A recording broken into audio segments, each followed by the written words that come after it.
दोस्तों फिर एक बार स्वागत करते हैं आपका हमारे YouTube चैनल के अंदर। वीडियो में आगे बढ़ने से पहले मैं नए दोस्तों से कहूँगा कि हमारे चैनल को सब्सक्राइब करके लाइक और ज़्यादा से ज़्यादा शेयर कर दीजिएगा। आज हम बात करेंगे बनासकांठा विधानसभा क्षेत्र के बारे में। दोस्तों जैसा कि आप जानते हैं कि बनासकांठा के अंदर अगर बात की जाए तो 9 विधानसभा क्षेत्र आते हैं और बनासकांठा के पिछले विधानसभा चुनाव का रिकॉर्ड अगर हम देखें तो मैं आपको बता दूं कि यहाँ पर तकरीबन हर इस 2 सीटों को छोड़कर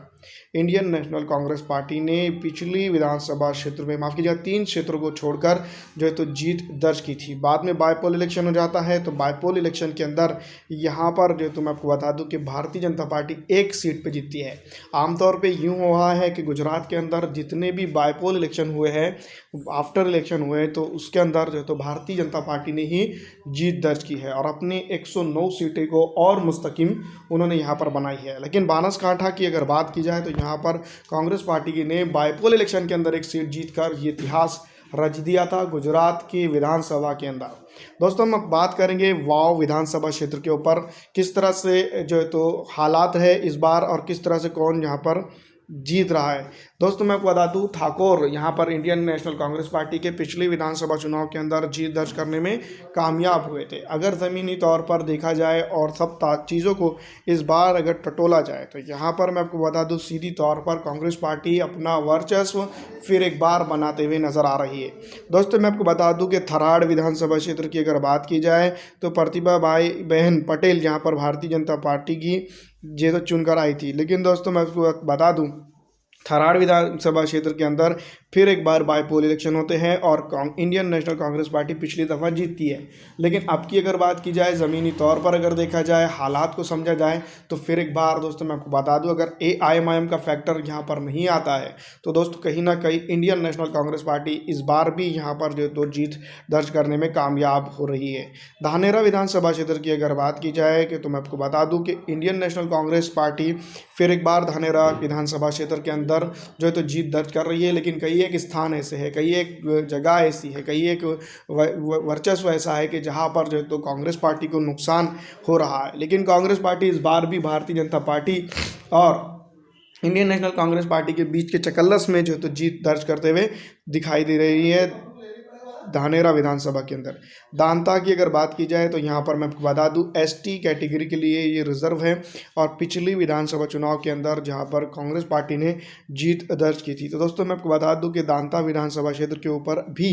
इस बार जो तो कांग्रेस पार्टी का अच्छा खासा वर्चस्व नज़र आ रहा है। अगर इसी तरह से हालात रहते हैं तो दांता विधानसभा क्षेत्र के ऊपर इंडियन नेशनल कांग्रेस पार्टी जीत दर्ज करने में कामयाब हो सकती है। दोस्तों जैसा कि आप जानते हैं कि बनासकांठा डिस्ट्रिक्ट के अंदर वडगाम सीट जो है तो SC कैटेगरी के लिए जो तो रिजर्व रखी गई थी और मैं आपको बता दूं SC कैटेगरी की तरफ से जिग्नेश मेवानी यहाँ पर आज़ाद उम्मीदवार के तौर पर मैदान में थे। लेकिन बाद में वो कांग्रेस पार्टी के अंदर चले जाते हैं और वो कांग्रेस पार्टी से यहाँ पर जीत जाते हैं। लेकिन दोस्तों इस बार जो है तो कहीं ना कहीं जिग्नेश मेवानी को एक सबसे बड़ा टक्कर देने के लिए इंडियन नेशनल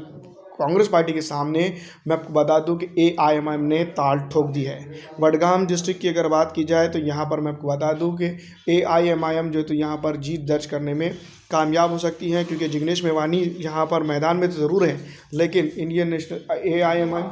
की अगर बात करें तो मैं आपको बता दूं कि वो जो है तो जीत दर्ज कर सकती है क्योंकि AIMIM की अगर बात की जाए तो यहाँ पर उन्होंने कई एक सीटों के ऊपर कई एक जगहों के ऊपर कई विधानसभा की जो तो अच्छी तरह से मजबूती बनाए रखी हुई है। दोस्तों वडगाम विधानसभा क्षेत्र के ऊपर ऑल इंडिया मजलिस इत्तेहादुल मुस्लिमीन जो तो जीत दर्ज कर सकती। पालनपुर विधानसभा क्षेत्र के ऊपर अगर बात की जाए तो मैं आपको बता दूं Mahesh Patel Indian national Congress party के पिछली दफ़ा विधानसभा चुनाव के अंदर जीत दर्ज करने में कामयाब हुए थे। पालनपुर विधानसभा क्षेत्र की अगर बात करें तो मैं आपको बता दूं कि अब की बार यहां पर सीधा मुकाबला कांग्रेस पार्टी बनाम भारतीय जनता पार्टी होता नज़र आ रहा है। आम आदमी पार्टी कहीं ना कहीं कुछ जगहों पर जो सिटी के एरियाज़ आते हैं वहाँ पर वोट काटने का काम बखूबी तौर पर अंजाम दे रही है। लेकिन यहाँ पर जीतने की अगर बात की जाए तो पालनपुर के अंदर कांग्रेस पार्टी का वर्चस्व काफ़ी रहा है। दिशा की अगर बात करें तो दिशा के ऊपर भी दोस्तों कुछ ना कुछ जो तो होता हुआ अब की बार नज़र आएगा। उलटफेर की अगर बात की जाए तो मैं आपको बता दूं कि दिशा के ऊपर सीधी तरह से उलटफेर जो तो भारतीय जनता पार्टी के साथ होता हुआ नज़र आ रहा है। दिशा विधानसभा क्षेत्र की अगर बात करें तो मैं आपको बता दूं कि भारतीय जनता पार्टी को इस बार एक तगड़ा झटका देने के लिए और कांग्रेस पार्टी तैयारी कर रही है। वैसे मैं आपको बता दूं कि दिशा विधानसभा क्षेत्र हो या तमाम तर दूसरे छोटे बड़े विधानसभा क्षेत्र हो, इस बार जो तो कांग्रेस पार्टी का वर्चस्व काफ़ी बढ़ता हुआ नज़र आ रहा है और यहाँ पर जो तो कहीं ना कहीं बड़ी बड़ी जो तो जीत दर्ज करने में कांग्रेस पार्टी कामयाब हो सकती है। दोस्तों मैं आपको बता दूं कि ऑल इंडिया मजलिस इत्तेहादुल मुस्लिमीन अगर दिशा पर अपना प्रत्याशी नहीं उतारती है तो यहाँ पर जो तो भारतीय जनता पार्टी को हराना मुमकिन हो सकता है। नहीं उतारती हैं तो यहाँ पर जो तो कांग्रेस पार्टी आसानी से भारतीय जनता पार्टी को हरा सकती है। दोस्तों अगली विधानसभा क्षेत्र अगर बात की जाए तो देवधार विधानसभा क्षेत्र आती है। यहाँ पर कांग्रेस पार्टी ने पिछली दफ़ा विधानसभा चुनाव के अंदर जीत दर्ज की थी, बहुत ही नज़दीकी मार्जिन के साथ यहाँ पर जो तो जीत दर्ज हुई थी। ये बात अलग है कि अब की बार कांग्रेस पार्टी यहाँ पर एक बड़े वर्चस्व के साथ आगे बढ़ रही है। दिशा देवधार विधानसभा क्षेत्र के ऊपर जिस तरह से काम की अगर काम के मामले में अगर कभी वोटिंग हो जाती है, वैसे तो मैं आपको बता दूं कि पूरे गुजरात के अंदर अगर काम के ऊपर वोटिंग हो जाती है तो यहाँ पर मैं आपको बता दूं कि भारतीय जनता पार्टी का जो तो पतन हो जाता है। लेकिन दोस्तों जैसा कि आप जानते हैं कि 27 साल से जो तो भारतीय जनता पार्टी को यहाँ पर कोई हराने में कामयाब नहीं हुआ है और अब की बार जो तो कई एक पार्टियाँ यहाँ पर ताल ठोक रही हैं, जिसके अंदर नामों की अगर बात की जाए तो आम आदमी पार्टी और ऑल इंडिया मजलिस इत्तेहादुल मुस्लिमीन पेश है। दोस्तों अगली और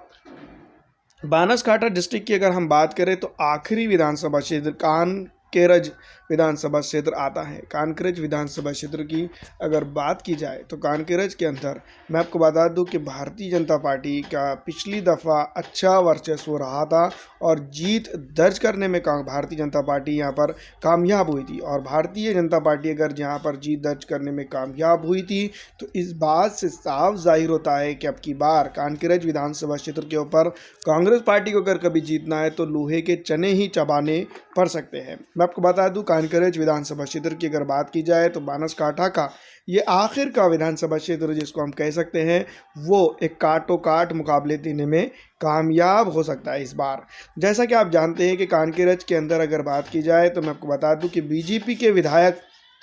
जो तो यहाँ पर जो तो ताकतवर तरीके से आगे बढ़े हैं और जिस तरह से उनका जो तो वर्चस्व यहाँ है, उन तमाम तर चीज़ों को अगर देखा जाए और समझा जाए तो ज़मीनी तौर पर यहाँ पर भारतीय जनता पार्टी के लिए हमेशा से फ़ायदा होता हुआ आया है। अब की बार भी जो तो कानकेरज विधानसभा क्षेत्र के ऊपर काफ़ी अच्छा वर्चस्व भारतीय जनता पार्टी का देखने को मिल रहा है। दोस्तों मैं आपको बता दूं कि बनासकांठा डिस्ट्रिक्ट के ऊपर अगर बात की जाए तो तमाम तर रुझानात जिसको हम कह सकते हैं वो फ्लॉप हो सकते हैं और बनासकांठा के 9 विधानसभा क्षेत्रों के ऊपर कहीं ना कहीं मैं आपको बता दूं वडगाम और कानकेरज विधानसभा क्षेत्र को अगर छोड़ दिया जाए तो मैं आपको बता दूं कि कांग्रेस पार्टी यहाँ पर अच्छा काम करती हुई नज़र आ रही है। वडगाम के अंदर भी जो तो अगर सीधा मुकाबले की बात की जाए तो यहाँ पर मैं आपको बता दूं कि यहाँ पर कांग्रेस पार्टी के बनाम भारतीय जनता पार्टी का मुकाबला देखने को मिल सकता था, लेकिन ऑल इंडिया मजलिस इत्तेहादुल मुस्लिमीन ने यहाँ पर अपना प्रत्याशी उतार दिया है और वडगाम की इस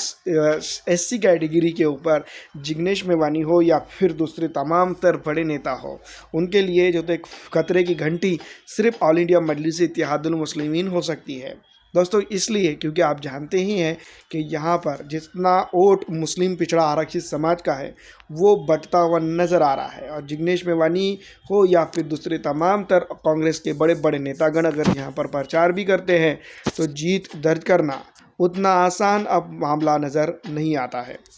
दोस्तों कानकेरज की बात हमने आपको थोड़े ही वक्त पहले बता दिए। इसी तरह से जो तो तमाम तर हालात उलटफेर के साथ आगे और पीछे होते हुए नज़र आ रहे हैं। जिस तरह से मैं आपको बता दूं कानकेरज विधानसभा क्षेत्र के ऊपर जो हालात बन रहे हैं उन तमाम तर हालातों को अगर देखा जाए तो भारतीय जनता पार्टी के लिए ख़तरे की घंटी बढ़ते हुए नज़र आ रही है। पिछली दफ़ा विधानसभा चुनाव के अंदर मैं आपको बता दूँ कि 3 सीटों पर कब्जा जमाने वाली भारतीय जनता पार्टी इस दफ़ा जो तो सुकड़ कर 1 सीट के ऊपर आ रही है, और वो भी कांक्रेज सीट है। थराद के अंदर बाईपोल इलेक्शन से ही कांग्रेस पार्टी ने, दोस्तों मैं आपको बता दूं कि जीत दर्ज करके ये बात बता दी थी कि यहाँ पर प्रबंधन भाई पटेल को हराकर जो तो इंडियन नेशनल कांग्रेस पार्टी ने एक इतिहास दर्ज कर दिया था। दोस्तों दिशा के ऊपर अगर बात की जाए तो यहाँ पर डेवलपमेंट के मुद्दे के ऊपर अगर कभी जनता वोट दे देती है तो भारतीय जनता पार्टी अपनी यहाँ पर ज़मानत भी जब्त कर सकती है, क्योंकि ऑल इंडिया मजलिस इत्तेहादुल मुस्लिमीन, आम आदमी पार्टी